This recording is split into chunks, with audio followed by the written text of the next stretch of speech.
Avec tout d'abord ces images de la solidarité dans la métropole lilloise avec les dons qui affluent en mairie de Lille. Depuis l'annonce par la ville de Lille de l'accueil d'une centaine de réfugiés syriens, les nordistes font preuve d'un élan de générosité.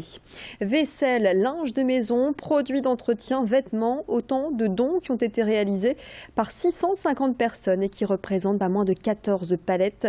Des produits qui vont être redispatchés auprès des familles de réfugiés et qui sont actuellement rassemblés par les bénévoles de 5 associations. Ces dons permettront aux familles d'être rapidement autonomes et sachez qu'il est encore possible d'effectuer des dons par le biais du site internet de la ville de Lille. La suite des élections municipales du côté de Wascal. Je vous rappelle que les habitants de cette commune de la métropole lilloise ont été appelés aux urnes dimanche dernier. Les élections municipales de 2014 ayant été annulées par le Conseil d'État car une candidate belge figurait sur l'une des listes. Dans nos précédentes éditions, nous avons entendu la maire UDI, Stéphanie Ducré, arriver en tête du premier tour. Place aujourd'hui à Bernard Anicotte, arrivé quant à lui second. Cet ancien bras droit de Gérard Vignoble, l'ex-maire de Wascal, a récolté près de 27% des voix avec sa liste unie pour Wascal.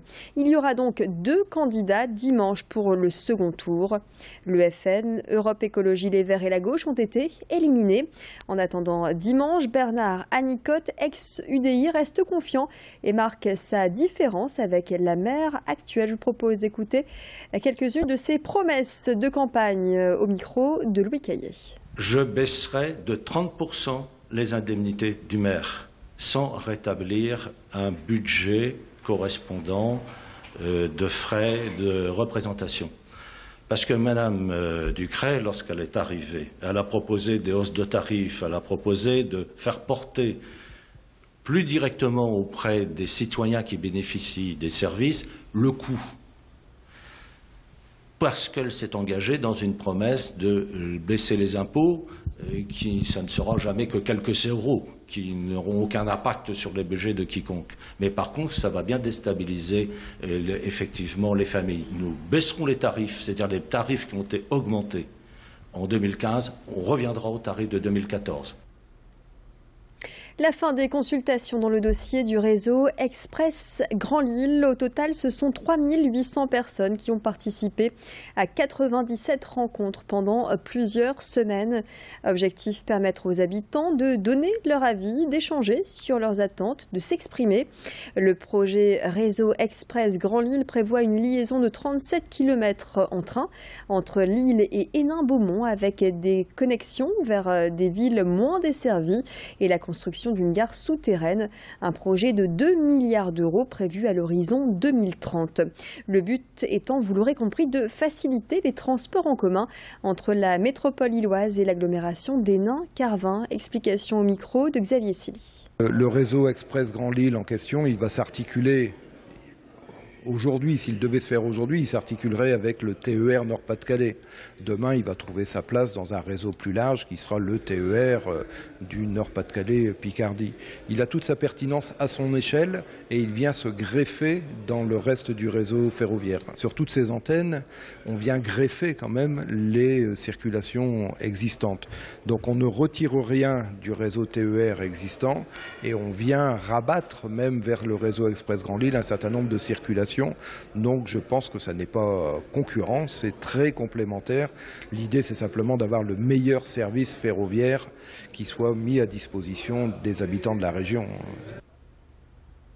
Place à notre rendez-vous de la semaine, c'est le Zoom sur Leuzen et on va découvrir ensemble un lieu qui appartient à la municipalité, c'est le centre technique de la ville de Leuzen.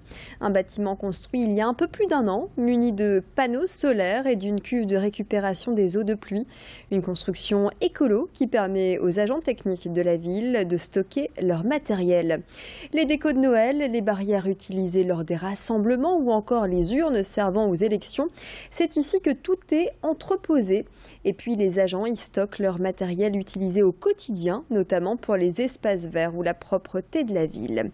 Du matériel voulu non polluant. Explication avec l'un des responsables de ce centre technique. Nous avons aussi de nouveaux matériels qui ont été mis à disposition par la mairie, en fait, par nos élus.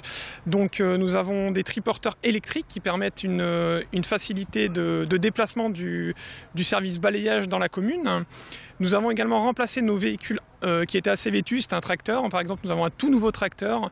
Nous avons également de nouveaux engins de levage qui nous permettent de charger rapidement et efficacement les véhicules, ce qui permet aux agents de moins se fatiguer au niveau charge de travail, de ne plus porter tout ce qui était très lourd avant pour partir sur les différents lieux d'intervention.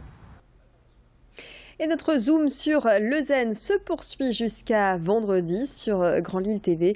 L'occasion de voir la ville sur le plan associatif, économique ou encore culturel avec des infos pratiques. Voilà, c'est la fin de ce flash. Merci de l'avoir suivi.